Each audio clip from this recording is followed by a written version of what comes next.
mô Bổn Sư Thích Ca Mâu Ni Phật. Kính bạch chư tôn hòa thượng đại đức tăng ni. Hôm nay đạo tràng chùa Đại Bi Mô Âm chúng con có duyên sự xin đầu hành đảnh lễ pháp Phật.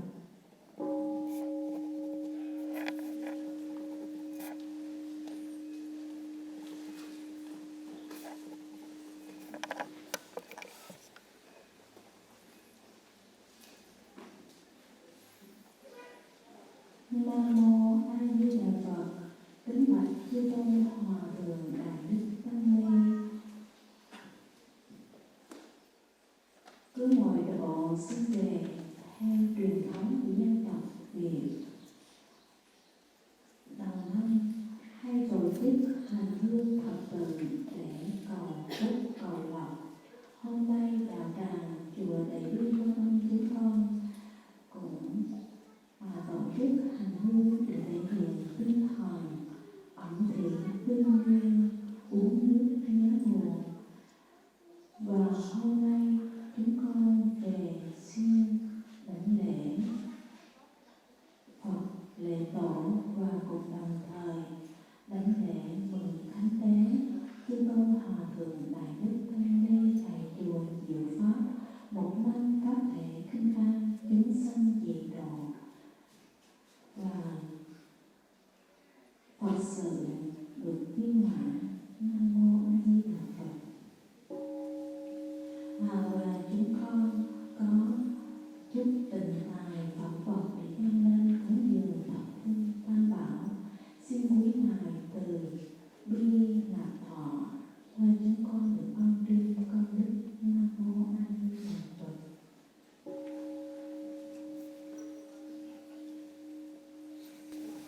Nam mô Bổn Sư Thích Ca Mâu Ni Phật. Kính thưa ni sư Thích Nữ Minh Duyên, trụ trì chùa Đại Bi Quán Âm.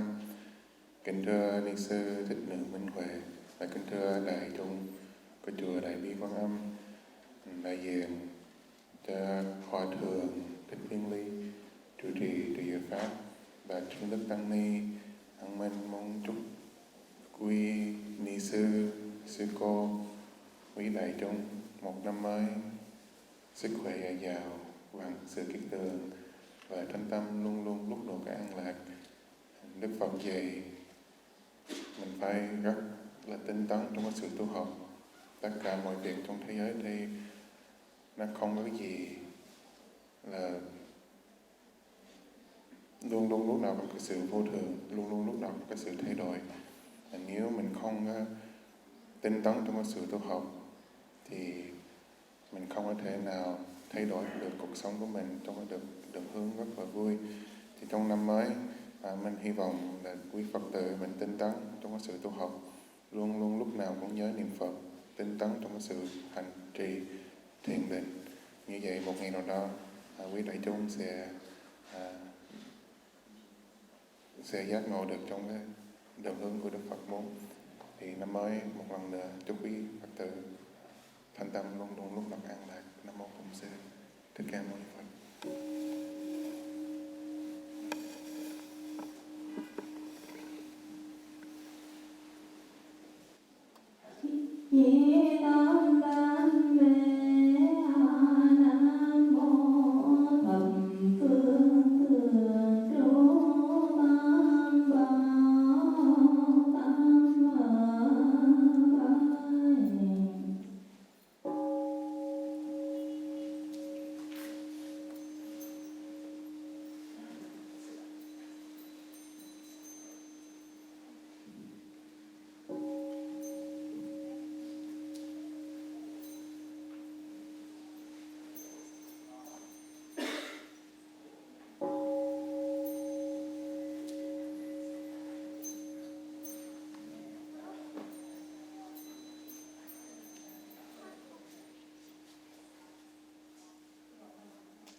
quý Phật tử chúng ta rồi tiếp đến cái chùa tiếp theo nha. Đi ra xe cho đừng có để đi lạc nha. Ngày nay rồi Phật tử rất là đông cho nên không nghĩ là bị lạc là có sót lại. Nam mô Bổn Sư Thích Ca Mâu Ni Phật. Thì hôm nay ông Minh muốn có thời gian một chút để chia sẻ Phật pháp. Thì ông Minh tuần sau ngày thứ Bảy ông Minh sẽ tổ chức một cái khóa thiền trên tu viện Bảo Pháp. Đây thì nó hơi khác hơn mấy lần trước, tại lần này ông Minh sẽ sinh hoạt là 1 ngày 1 đêm. Cái sự khóa thiền này nó hơi khó hơn một chút, tại mỗi người sẽ có một cái liều riêng. Thì cái thời tiết bây giờ nó cũng hơi lạnh, thì ông Minh sợ quý bác nếu ai ghi danh thì nó sẽ rất là lạnh. Và nếu quý bác có thể đem mền hoặc gì để cho ấm thì ông Minh cũng vui lòng mời quý bác. Nhưng ông Minh mua có 30 cái liều thôi. Thì nếu cái chương trình này nó thành công thì ông Minh sẽ mua thêm liều để mỗi người có một cái không gian riêng. Tại ông Minh nghĩ là nếu nhiều người trong phòng thì nhiều người sẽ nói chuyện. Nếu nói chuyện trong cái sự khó tu học, ngồi thiền thì nó không có cái sự thành công. Thì đây là ông Minh muốn chia sẻ là ngày 10 tây tháng 3 tới ngày 11 tây tháng 3 trên tu viện Bảo Pháp sẽ có một cái chương trình khóa thiền. Khóa thiền này nó hơi khác hơn, tại mấy lần trước ông Minh chia sẻ là thiền an phan thủy. Thiền an phan thủy rất là hay. Nhưng nếu nhiều người chưa tập thiền, ngồi yên một chỗ để quán cái hơi thở, nó rất là khó. Thì lần này ông Minh thay đổi cái chương trình một chút, và ông Minh sẽ chia sẻ an phan thủy và tứ niệm xứ.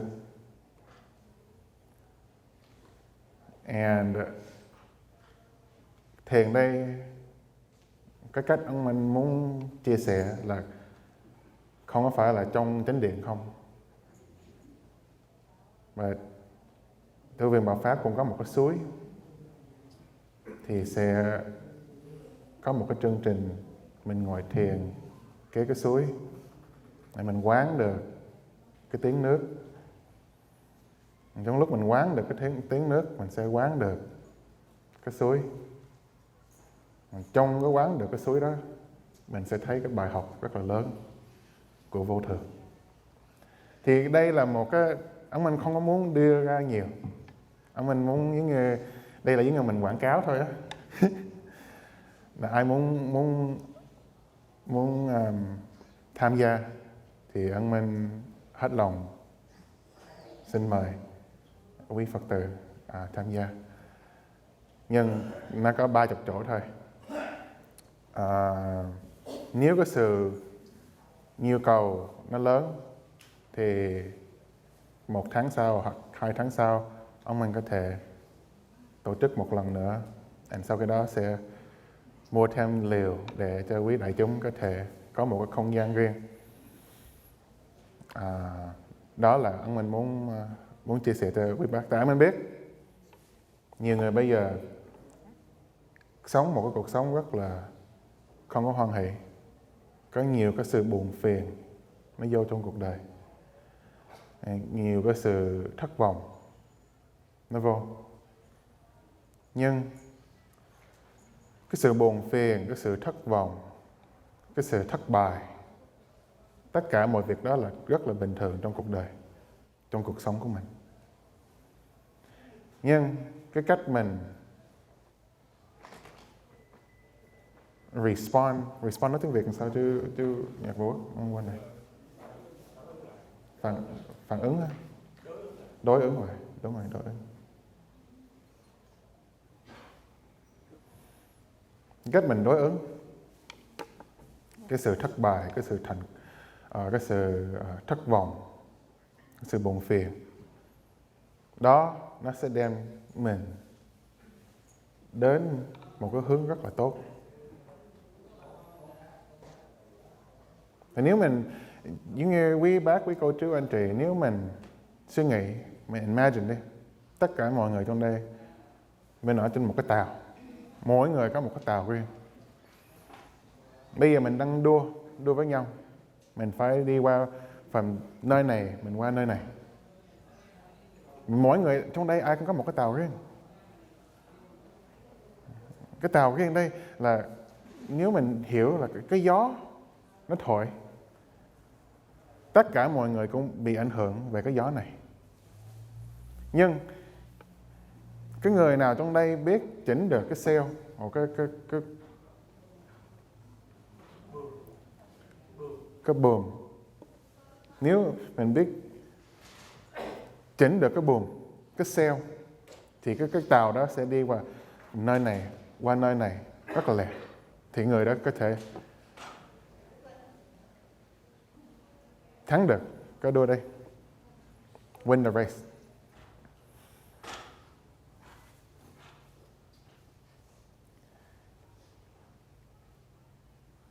Nếu ai hiểu được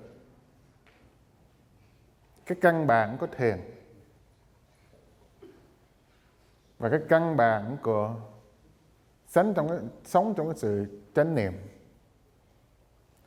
thì người đó sẽ có cái năng lực để luôn luôn lúc nào cũng làm chủ của tâm. Nếu mình làm chủ của tâm, nếu có sự thất vọng, buồn phiền não nó đến, thì cái sự buồn phiền não và thất vọng không có ảnh hưởng mình. Nhưng nếu một người không hiểu được cái căn bản, thì cái sự buồn phiền, thất vọng, phiền não đến, thì nó sẽ ảnh hưởng mình rất là lớn. Để anh Minh chia sẻ đây bằng tiếng Anh một chút. I wanted to make an announcement that next Saturday, we are putting together a one-day, one-night meditation retreat up in the Azusa Canyons. If you guys can see, this area is built and is meant for meditation. Beautiful, serene mountains, flowing rivers. It's just, it's a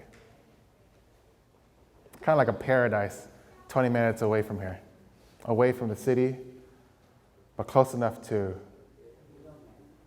have this little getaway. And the reason why I want to do this meditation retreat is because I want to share the foundation of mindfulness. And I feel like a lot of people have this misunderstanding of what mindfulness is. And a lot of people think mindfulness is just being in the present moment, which is not necessarily entirely wrong. It's true. But mindfulness stems even further than just being in the present moment. Mindfulness here is being aware of mind and body. Mindfulness here is mastering mind and body. A lot of people think mindfulness, or a lot of people think mind and body is separate. That if I were to just practice my mind and then practice my body, And then people think that mind and body is different, it's separate, which is not true. Mind and body is one, and it acts as one. If you master your mind, you therefore master your body. If you master your body, you therefore can master your mind. You cannot have a healthy mind if you have an unhealthy body. You cannot have a healthy body. You cannot have an unhealthy body and have a healthy mind. It goes hand in hand. So when we understand this concept, what I want to share with you is the fundamentals of mindfulness. And the Buddha taught there are 4 foundations. I'll speak it briefly today, but I do want those who can come to the meditation retreat to be immersed in it, because there are limited only 30 spots. Reason why is because my funding only allowed me to buy 30 tents. And so if this program becomes successful, so I guess you can call this a beta run. If this retreat becomes successful, then I will expand it. But the reason why I want to do this is because the first few times I taught meditation, I taught strictly just Anapana meditation, which is observing the breath in and out, which is a wonderful meditation, because that meditation itself is the same as the same meditation the Buddha used. Anapana meditation, which led to Vipassana meditation, which is insight meditation, observing the inside of your body and your mind, removing the impurities. But I feel like the last 4 times I've done that meditation, it's a little too advanced.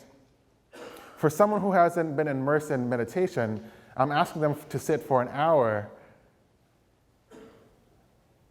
with a little bit of break and 4 sessions, so 4 hours total of sitting meditation. It's a little bit advanced for some people. And I try to add in walking meditation and all that stuff, but still, I find it to be a little bit difficult for a lot of people.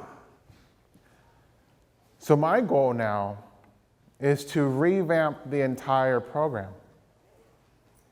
And I want to use the facility to its fullest extent. If you have the chance, or anyone here had the chance to go up to Baofao, which is a monastery that we own, it is surrounded by beautiful mountains. There's a flowing river in there. And I want to use the environment to its fullest potential for this meditation retreat. For example, teaching the concept of impermanence. What better way to show impermanence than by staring at a river? Who understands that concept of looking at a river and understanding impermanence? Let me ask you a question. If I were to scoop the water up while the water is flowing and I put it down, is it the same water that I picked up, the same water that if the water I picked up and I hold on to it for a minute and I put the water down, is the water the same that as I picked up, the same as the water that's flowed by a minute later? No. So what does that represent? The concept of time. Impermanence. The flowing river is like the flowing of time. You might cling on to something. It doesn't necessarily mean it's going to be the same an hour later. So that's just one of the concepts, or one of the meditation that I'm going to share. And of course, I cannot cram a whole day's worth of meditation in a couple of minutes. So I just want to share with you that whoever is interested, please talk to me afterwards. Unfortunately, I cannot invite everyone in here. There is a limited only 30 spaces. I might just only allow 10 people from the temple to come because tomorrow I'm speaking at Chapman University and I want to invite Chapman University to come to the meditation as well. So I might just allot 10 people from Chapman and then, or maybe a few people from Chapman. I have also invited a couple of people and students from Soka University that's going to come. And so I'm afraid that there won't be a lot of spaces, but please talk to me and I will try my best to accommodate everyone who wants to come. And I mean, if push comes to shove and there's a lot more people, we'll make it work. It's not going to be the end of the world. But I want to extend everyone in here to whoever is interested in learning meditation. Please speak to me because this is the first time that I'm going to teach this meditation strictly in English. There won't be any Vietnamese, unfortunately. I mean, if there are one or two people who absolutely do not understand English, then I'll share it in Vietnamese. But I really just want this to be a chance for the younger generation to learn meditation, strictly in English. And it's going to be a meditation / camping retreat, so it's going to be really, really fun.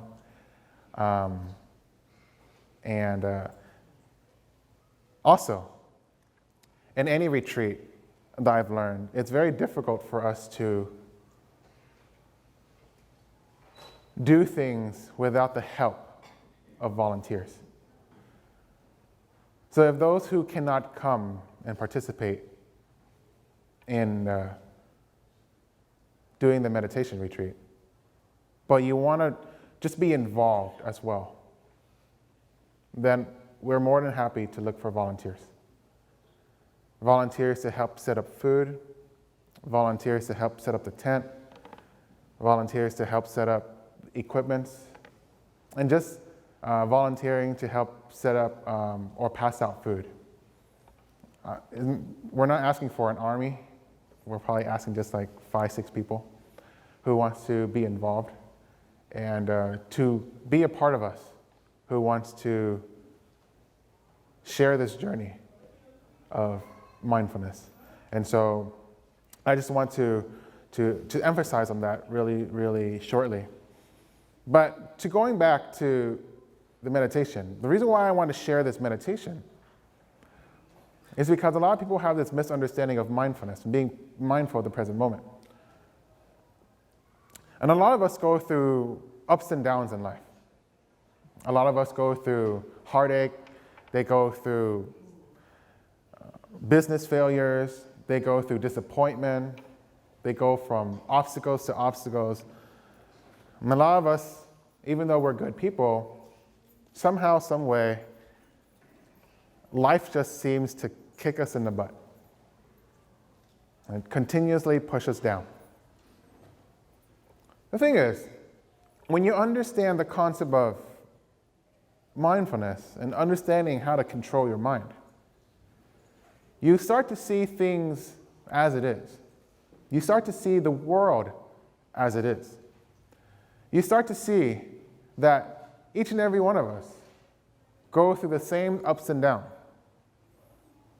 You know, the same wind blows on us all. Right? Think of it this way. Imagine every single one of us, we're all on a little sailboat. We all have our own different sailboat. We're all in this race together to go from point A to point B. And whoever goes from point A to point B in the quickest time wins the race. So if the same wind blows on us all, the wind of opportunity, the wind of disaster, the wind of chaos, the wind of destruction, the wind of positivity, the wind of negativity, the wind of opportunity, and the wind of destruction, the same wind blows on us all. But the person that knows how to set the sail goes from point A to point B the quickest time. So those who know how to set the sail wins the race. Those that knows how to respond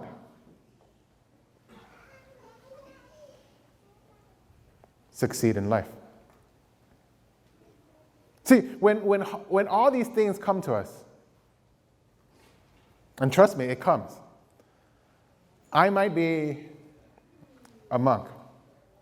Actually, let me rephrase that. I am a monk. But it doesn't necessarily mean that I am immune from all the negativities. If anything, I feel like it's amplified. Because if I'm just a normal person, dressing in normal clothes, living a normal life, if all these negative things come to me and I respond negatively, it's considered normal. But if all these negativities come to me and I'm wearing the yellow robe, then everyone looks at me with scrutiny eyes, seeing how I respond. And I openly welcome the scrutiny because I want to set an example of how we can apply the Dharma in the everyday life so that if you were to do what we do as monks, as nuns, to respond in accordance with the Dharma, then you too can achieve a peace of mind. You too can achieve happiness. You too can achieve a stress-free life. But you too can achieve happiness.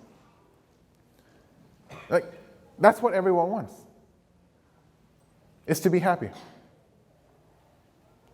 And so, if we were to understand just the foundation of mindfulness, it can lead us to that way. And with a couple of minutes, I'll say it in English and then I'll say it in Vietnamese. The Buddha taught the 4 foundations of mindfulness. First is that he taught that the body is impure. What does that mean? That in this physical body of ours, we have pus, we have urine, we have excrement, we have blood, we have sweat, we have tears. We have all these negative or really dirty, impure things in our body, and we're carrying it in our body at this moment.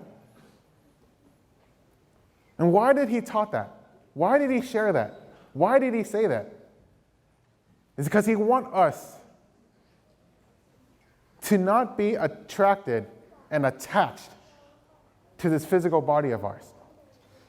He only wants us to understand that the reason why we have this body and why we should only take care of this body is to control the one thing and one thing only that we have full control over, which is what? The power of our own thoughts. And so we understand that. When we understand the body is impure, we observe that the body is impure, we use it as a way to control our mind. The second foundation of mindfulness is that he said that the mind is impermanent. The mind is like a monkey mind. And this monkey mind of ours,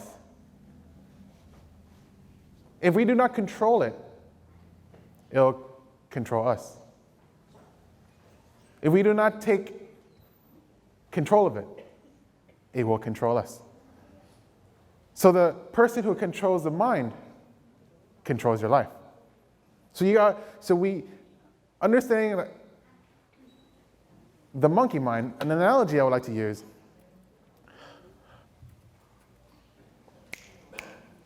Think of it this way. The mind is like a monkey. It jumps from tree to tree.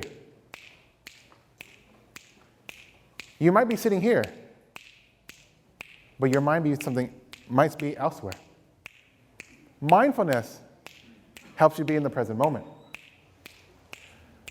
When you learn the meditation, eventually what happens is that you're going to start to train your mind. So what happens when you grab a monkey by its tail and you hold it down? It's going to scream, it's going to thrash, it's going to yell, it's going to make noise, it's going to try to break free. Right? The mind is the exact same way. When you start to control the mind, it's going to yell, it's going to talk, it's going to scream, it's going to do all these things. It's going to make your neck sore, your back ache, your legs all tired, your legs all numb, your body's all numb. It's normal. But like a monkey, when you start to train your mind, what happens is that it starts to become slow. It won't jump as much. And eventually, it won't jump at all. When it don't jump at all, that's when you achieve mindfulness.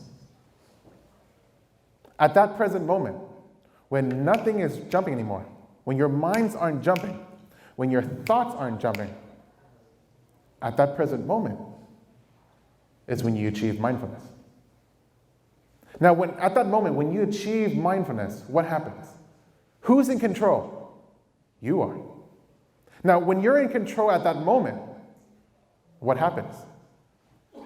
Is at this present moment that you have full control over your own mind, but most importantly, you have full control over your life. Think of it this way. Once your mind is calm, you're not controlled by your thoughts. But now, you control your thoughts. So at that moment, what do? You think positively. Therefore, you speak positively. Therefore, now you act positively, which later on influence your habits.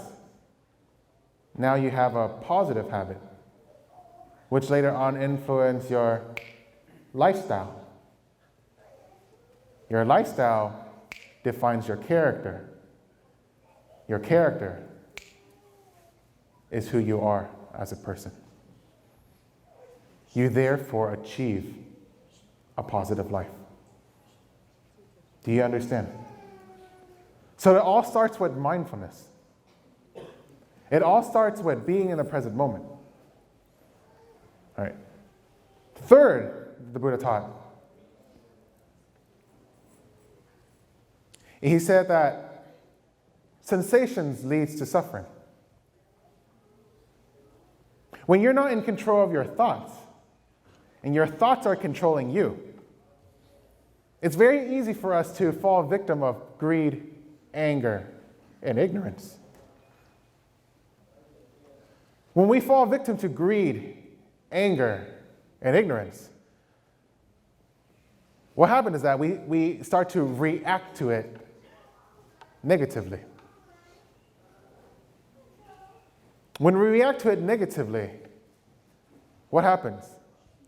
We're sowing the seed of negativity, which therefore brings us suffering in the future. Do you understand? Meaning that if we were to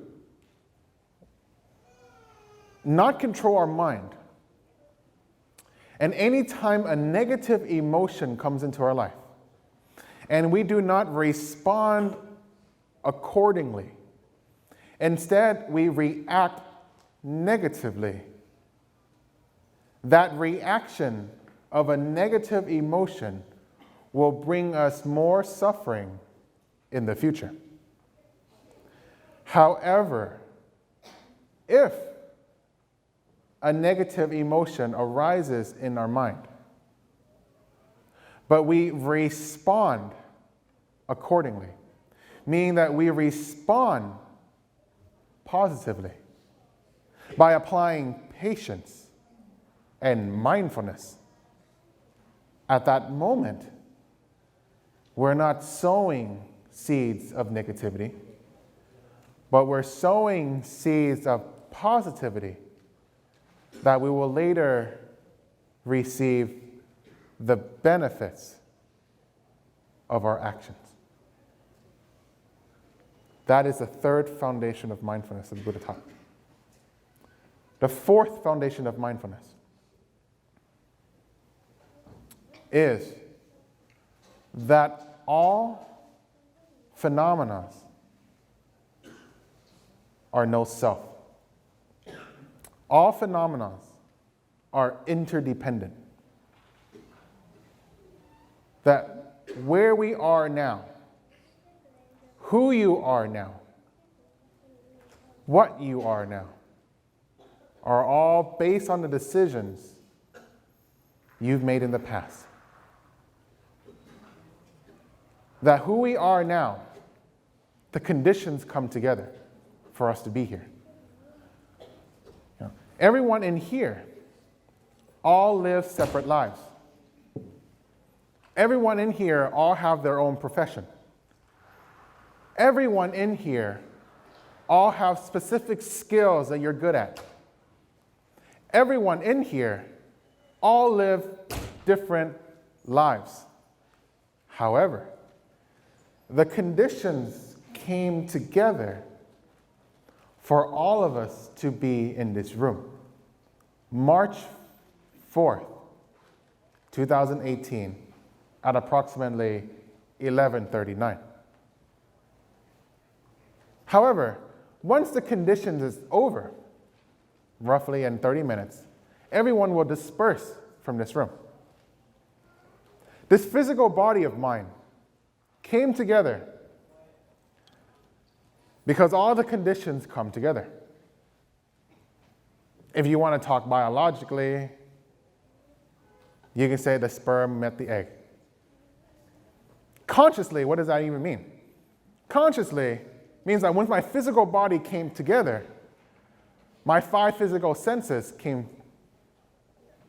My ears, my nose, my eyes, my tongue, my eyes, and my body. Body associated with touch. Eyes associated with sight. Nose associated with smell. Ears associated with hearing. The mouth associated with tasting. Body with touch. Eyes with sight. These physical senses have all these physical faculties, have all these senses.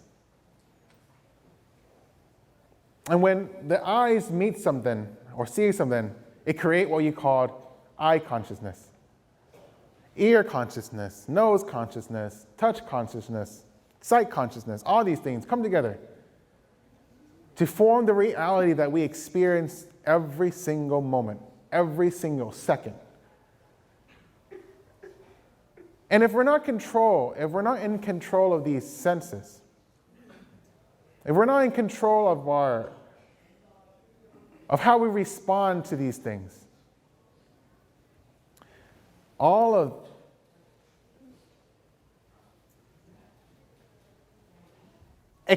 these external influences can either harm us or it will build us. Meaning that it's kind of like a diamond, a coal. Coal in extreme pressure becomes a diamond. I want you to develop what the Buddha taught, the diamond mind. That no matter what happens in life, no matter what life throws at you, no matter if the world is collapsing around you, that you have the mind of like a diamond. The Buddha taught the diamond mind. That whatever happens, you learn to respond positively. Through pressure, you develop yourself. Through pressure, you develop your character. Through pressure, you develop yourself to be a better person. Only when you practice mindfulness on all 4 levels will you achieve that diamond mind. And so the reason why I want to share the majority of this talk in English is because I've done this talk many times in Vietnamese. And so I want to share this moment and share with everyone in English. And also to plug for the meditation retreat next week. And so,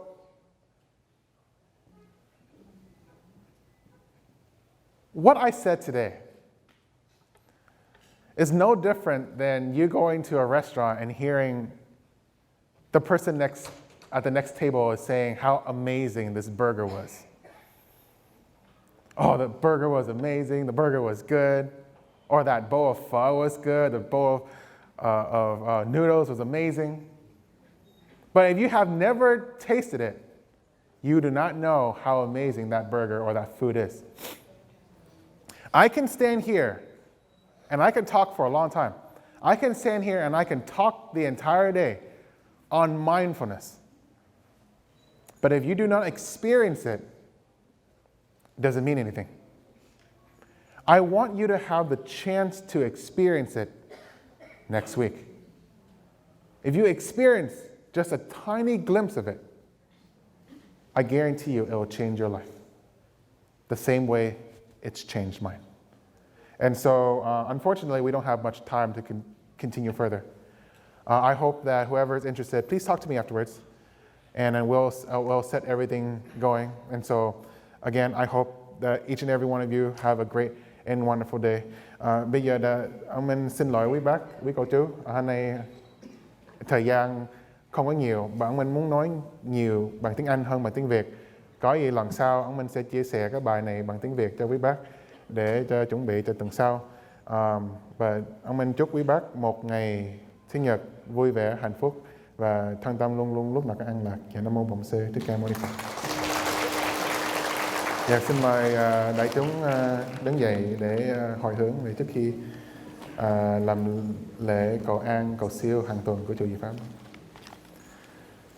Nguyện đem công đức này hướng về khắp tất cả đệ tử và chúng sanh